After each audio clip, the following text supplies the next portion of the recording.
வணக்கம். இது நியூஸ் ஃபர்ஸ்டின் பிரதான செய்திகள். இன்றைய விரிவான செய்திகளுக்கு செல்லும் முன்னர் முதலில் தலைப்புச் செய்திகள். ஜெனீவா மனிதுரிமைகள் பேரவையில் இலங்கை தொடர்பில் விவாதம். இலங்கை மீதான அமெரிக்காவின் பிரேரணை தொடர்பில் இந்திய பாராளுமன்றத்தில் வாத பிரதிவாதம். போர் குற்றச்சாட்டுகள் விசாரணைக்குட்படுத்தப்படாத பட்சத்தில் இலங்கையில் மீண்டும் மோதல்கள் ஏற்படும் அபாயம், அமெரிக்கா எச்சரிக்கை. கூவை கட்டு காரணமாக களத்துறை கல்வி நிலையத்தின் 2 பாடசாலைகள் மற்றும் 12 முன்படிகள் தற்காலிகமாக மூடப்பட்டுள்ளன. இந்திய மாநிலங்களவையில் இலங்கை தொடர்பாக இன்றைய தினம் வாத பிரதிவாதங்கள் இடம்பெற்றன. மனித உரிமைகள் பேரவையில் விவாதிக்க உத்தேசிக்கப்பட்டுள்ள இலங்கைக்கு எதிரான அமெரிக்க பிரேரணை குறித்து இந்திய வெளிவிவகார அமைச்சர் எஸ். எம். கிருஷ்ணா மாநிலங்களவையில் இன்று கருத்து தெரிவித்தார்.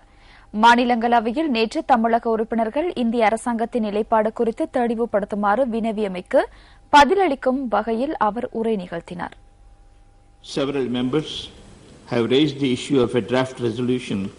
ஜெனீவாவில் நடைபெறுகின்ற ஐக்கிய நாடுகளின் மனிதுரிமைகள் பேரவையின் 19வது கூட்டத்தொடரில் அமெரிக்காவினால் முன்வைக்கப்பட்டுள்ள பிரேரணை தொடர்பில் இந்த அவையின் பிரதிநிதிகள் கேள்வி எழுப்பியுள்ளனர். இவை மிகவும் உணர்வு பூர்வமான பிரச்சினைகளாகும். இது தொடர்பான நடவடிக்கைகள் எமது அயல் நாடொன்றுடன் நிலவுகின்ற வரலாற்று ரீதியான தொடர்புகளை எவ்வாறு பாதிக்கும் என்று நான் கேட்க விரும்புகிறேன். வெளிவிவகார அமைச்சரின் இந்த கருத்துக்கு பிரதிநிதிகள் சிலர் எதிர்ப்பு தெரிவித்ததோடு மேலும் சிலர் இந்த உரையின் பிரதிகளை கிழித்தெறிந்து சபையில் இருந்து வெளிநடப்பு செய்தனர். ஏனைய நாடுகள் பற்றி நாம் ஏன் பார்த்துக் கொண்டிருக்க வேண்டும்? மனித உரிமை மீறல்கள் மற்றும் யுத்த குற்றங்கள் தொடர்பில் குரல் எழுப்பும் முதல் நாடாக இந்தியா திகழ வேண்டும். ஜெனீவா கூட்டத்தொடர் குறித்து நாம் கவனத்தில் கொள்வோமாயின் அமெரிக்காவினால் பிரேரணை முன்வைக்கப்படும் வரை நாம் ஏன் பார்த்துக் கொண்டிருக்கிறோம்? நாம் முன்னிலை வகித்திருக்க வேண்டும். இது விடயத்தில் தலையிட முடியாது என நீங்கள் குறிப்பிட்டீர்கள். விசாரணை நடத்துவதற்காக அவர்களுக்கு தூண்டுதல் விடுக்க முடியாது என குறிப்பிட்டீர்கள். இது தொடர்பாக தேடி பார்ப்பதற்கான அழுத்தங்களை சர்வதேச சமூகத்தினரால் மாத்திரமே விடுக்க முடியும். இதற்காகவே நாம் அழுத்தம் விடுக்கிறோம். நான் சுருக்கமாக ஒன்றை கூறுகிறேன். ஐநா மனிதுரிமைகள் பேரவையில் இலங்கைக்கு எதிராக முன்வைக்கப்படுகின்ற பிரேரணைக்கு ஒருமித்த குரலில் இந்தியா ஆதரவு தெரிவிக்க வேண்டும் என நான் தெரிவிக்கிறேன்.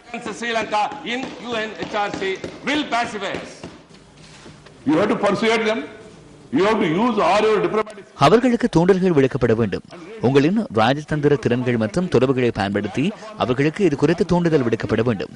கற்றுக்கொண்ட பாடங்கள் ஆணைக்குழுவை அவர்கள் நியமித்தனர். ஆனால் அதன் பிரகாரம் அவர்கள் செயற்படவில்லை. இந்த பிரேரணை தொடர்பில் இந்திய அரசின் நிலைப்பாடு என்னவென்பதை அறிந்து கொள்ள விரும்புகிறேன்.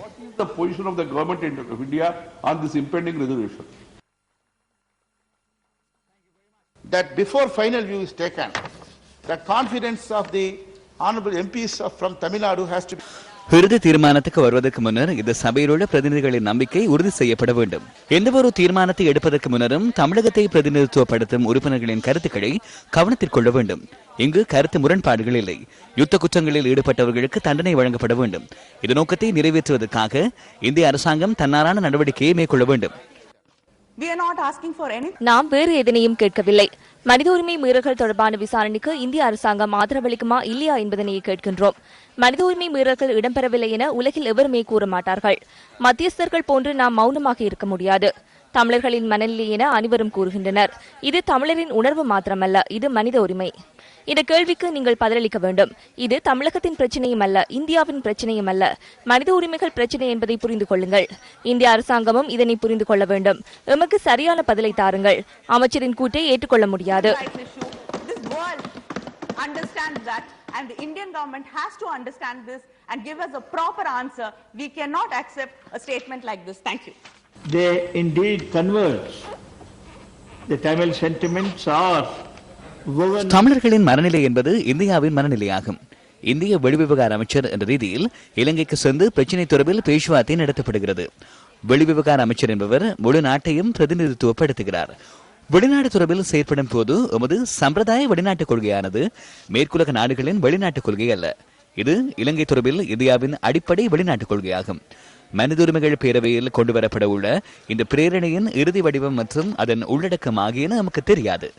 இது கொண்டுவரப்பட உள்ள திகதி நெருங்கும் போது நாம் அந்த நிலைமையில் இருந்து ஏனைய நாடுகளுடன் சுமூகமான பேச்சுவார்த்தைகளை நடத்துவோம். பொதுவாக கொள்கை ரீதியிலான தீர்மானங்களை மேற்கொள்ளும் போது அதில் ஏற்படுகின்ற உணர்ச்சி பூர்வமான தன்மையை இந்தியா கவனத்தில் கொள்ளும் என்பதை இந்த சந்தர்ப்பத்தில் கூற வேண்டும். அதில் உள்ள மனித உரிமைகள் தொடர்பான விடயங்களை மிகவும் பாரதூரமான வகையில் கவனத்தில் கொள்ளுமாறு இந்த சந்தர்ப்பத்தில் இலங்கைக்கு கூற வேண்டியுள்ளது. Sobriety in its approach to issues. We certainly would like Sri Lanka to look at this human rights issue in a very serious manner. No clarification for clarification. Since the minister's statement and his reply has not given us any assurance. No, House stands adjourned for 1 hour.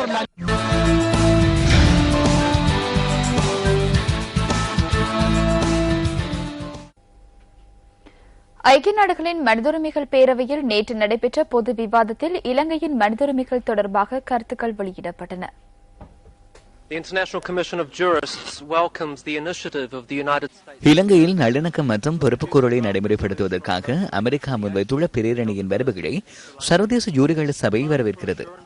உறுதி வழங்குதல், ஈடுபாடு, திட்டங்கள் மற்றும் நோக்கங்களுக்கான கால அவகாசம் நிறைவடைந்துள்ளன. இது தொடர்பாக இலங்கை அரசாங்கம் நடவடிக்கைகளை எடுப்பதற்கான நேரம் வந்துள்ளது. சர்வதேச சட்டங்களுக்கு அமைய குற்றங்களாக கருதப்படும் சித்திரவதை மற்றும் படுகொலைகள் உள்ளிட்ட சர்வதேச மனிதுரிமைகள் சட்டம் மற்றும் சர்வதேச மனிதாபிமான சட்டம் ஆகியவற்றை மீறும் வகையில் இடம்பெற்றதாக கூறப்படும் செயல்கள் குறித்து சுயாதீனமான விசாரணைகளை மேற்கொள்வது தொடர்பான சர்வதேச சட்ட திட்டங்களுக்கு இணங்குவதற்கு இலங்கை அரசாங்கம் விரும்பவில்லை என தெரிகிறது. Unlawful killings and other crimes under international law. Continue to support. மனித உரிமைகள் பேரவையில் இலங்கை தொடர்பான விவாதத்திற்கு நாங்கள் தொடர்ந்து ஆதரவு வழங்குகின்றோம். காணாமல் போதல் மற்றும் ஊடக சுதந்திரத்திற்கு எதிரான அச்சுறுத்தல்கள் உள்ளிட்ட மனித உரிமை மீறல்கள் இலங்கையில் தொடர்வதாக கற்றுக்கொண்ட பாடங்கள் மற்றும் நல்லிணக்க ஆணைக்குழுவின் அறிக்கையில் தெளிவாகியுள்ளது. மனித உரிமை மீறல்களை தடுக்கும் நடவடிக்கைகளை மேற்கொள்வதுடன் ஆக்கப்பூர்வமான நடவடிக்கைகளில் ஈடுபட வேண்டும் என இலங்கை அரசாங்கத்தை நாம் வலியுறுத்துகின்றோம். இலங்கையில் இடம்பெற்ற மோதல்களின் போது நடைபெற்ற விடயங்கள் தொடர்பில் பதிலளிக்கப்படாமை குறித்து கனடா அதிக கவனம் செலுத்துகின்றது. நல்லிணக்கத்தை ஏற்படுத்த வேண்டும். அரசியல் தீர்வு ஒன்று அவசியம். கற்றுக்கொண்ட பாடங்கள் மற்றும் நல்லிணக்கம் தொடர்பான ஆணைக்குழுவின் பரிந்துரைகளை முழுமையாக நடைமுறைப்படுத்துவதுடன் அதனை நிறைவு செய்யும் கால எல்லை தொடர்பாக நிகழ்ச்சி நிரலை வெளியிட்டால் ஆணைக்குழுவின் அறிக்கை முக்கிய பங்காற்றியுள்ளதாக கருத முடியும். எனினும் இறுதிக்கட்ட யுத்தத்தின் போது இடம்பெற்றதாக கூறப்படும் விடயங்களுக்கான முழுமையான பொறுப்புக்கூறலை நல்லிணக்க ஆணைக்குழுவின் அறிக்கை வெளிப்படுத்தவில்லை. ஐக்கிய நாடுகள் சபையின் செயலாளர் நாயகத்தினால் நியமிக்கப்பட்ட இந்த குழுவின் அறிக்கையில் சுட்டிக்காட்டப்பட்டுள்ள குற்றச்சாட்டுகள் மற்றும் பரிந்துரைகள் கற்றுக்கொண்ட பாடங்கள் மற்றும் நல்லிணக்க ஆணைக்குழுவின் அறிக்கையில் உள்ளடக்கப்படவில்லை. மோதல் இடம்பெற்ற காலப்பகுதியில் இரு தரப்பினராலும் மேற்கொள்ளப்பட்ட சர்வதேச மனிதாபிமான சட்டங்கள் மற்றும் மனித உரிமைகளை மீறும் நடவடிக்கைகள் தொடர்பாக விரிவான மற்றும் சுயாதீன விசாரணை ஒன்றை நடத்த வேண்டும் என இலங்கை அரசாங்கத்தை நாங்கள் வலியுறுத்துகின்றோம். இலங்கையின் கற்றுக்கொண்ட பாடங்கள் மற்றும் நல்லிணக்க ஆணைக்குழுவின் இறுதி அறிக்கை வெளியானதை ஆஸ்திரேலியா வரவேற்கின்றது.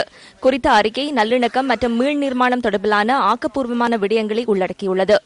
சர்வதேச மனிதாபிமான மற்றும் மனித உரிமைகள் சட்டத்தினை மீறும் வகையில் இடம்பெற்ற வன்முறைகள் தொடர்பாக ஆணைக்குழுவின் அறிக்கையில் முழுமையாக ஆராயப்படவில்லை என்பது தொடர்பில் நாம் கவனம் செலுத்தி வருகின்றோம். முழுமையான பொறுப்புக்கூறல் இல்லாது நல்லிணக்கத்தை ஏற்படுத்த முடியாது. மோதல்களின் போது இரண்டு தரப்பினராலும் மேற்கொள்ளப்பட்டதாக கூறப்படும் குற்றங்கள் தொடர்பில் விரிவான விசாரணைகளை இலங்கை அரசாங்கம் தாமதமின்றி மேற்கொள்ள வேண்டும் என நாம் வன்மையாக வலியுறுத்துகின்றோம். அத்துடன் அறிக்கையில் குறிப்பிடப்பட்டுள்ள சிபாரிசுகளை நடைமுறைப்படுத்துவதற்கான கால எல்லை தொடர்பில் அறிய தருமாறு வலியுறுத்துகின்றோம். Impunity in Sri Lanka must remain a priority. நீண்ட காலம் நிலவிய உள்நாட்டு யுத்தத்தின் பின்னர் இலங்கையில் உண்மையான தேசிய நல்லிணக்கத்தினை ஏற்படுத்துதல் இலங்கை மீதான குற்றச்சாட்டுகளில் இருந்து இலங்கை விலகுவதை தடுக்கும் நடவடிக்கையில் முக்கியத்துவம் பெறுகிறது. ஐக்கிய நாடுகள் சபை இதனை முன்னெடுப்பதற்காக செயற்பட வேண்டும். இலங்கையின் ஆணைக்குழுவினால் முன்னெடுக்கப்பட்ட நடவடிக்கைகள் தொடர்பில் மனித உரிமைகள் பேரவையில் விவாதம் ஒன்றை மேற்கொள்ள வேண்டும் என பிரான்ஸ் வலியுறுத்துகிறது. அத்துடன் இந்த கூட்டத்தொடரில் முன்வைக்கப்பட்டுள்ள பிரேரணைக்கு ஆதரவு அளிக்க வேண்டும் எனவும் பிரான்ஸ் குறிப்பிடுகிறது. நல்லிணக்க ஆணைக்குழுவின் சிபாரிசுகளை இலங்கை அரசாங்கம் காலதாமதமின்றி நடைமுறைப்படுத்த வேண்டும் என நோர்வே எதிர்பார்க்கிறது. அத்துடன் முன்வைக்கப்பட்டுள்ள இலங்கை தொடர்பான பிரேரணைக்கு நாம் ஆதரவு தெரிவிக்கிறோம். Sri Lanka by the European Union, Norway, France, Canada, Belgium, UK, Ireland. இலங்கை தொடர்பில் ஐரோப்பிய ஒன்றியம், நோர்வே, பிரான்ஸ், கனடா, பெல்ஜியம், ஐக்கிய ராஜ்யம், அயர்லாந்து, ஆஸ்திரேலியா ஆகியன பொது விவாதத்தில் முன்வைத்த கருத்துக்களுக்கு பதிலளிப்பதற்கான உரிமையை நான் வெளிப்படுத்துகின்றேன். இலங்கை அரசாங்கத்தின் பல்வேறு நல்லிணக்க செயற்பாடுகளில் ஒன்றான கற்றுக்கொண்ட பாடங்கள் மற்றும் நல்லிணக்க ஆணைக்குழுவின் அறிக்கையில் குறிப்பிடப்பட்டுள்ள பரிந்துரைகளை நடைமுறைப்படுத்துவது தொடர்பாக முன்கூட்டியே தீர்மானம் ஒன்றை எடுத்து இந்த கூட்டத்தொடரில் பல்வேறு நாடுகளும் கருத்து வெளியிட்டமை வருந்தத்தக்கது. ஐநா செயலாளர் நாயகத்தினால் நியமிக்கப்பட்ட நிபுணர் குழுவின் அறிக்கையானது தனியான ஆலோசனையின் மூலம் மூலம் தொகுக்கப்பட்ட அறிக்கையை தவிர மனித உரிமைகள் பேரவை, பொதுச்சபை அல்லது எந்தவொரு ஐக்கிய நாடுகள் சபையின் அமைப்பினால் தயாரிக்கப்பட்ட அறிக்கையோ அல்லது கோரிக்கையோ அல்லவென்பது இலங்கையின் நிலைப்பாடு என்பதை வலியுறுத்த விரும்புகின்றேன். விசாரணைகளை மேற்கொள்வதற்கோ அல்லது உண்மைகளை கண்டறிவதற்கான அதிகாரமோ நிபுணர் குழுவிற்கு இல்லை.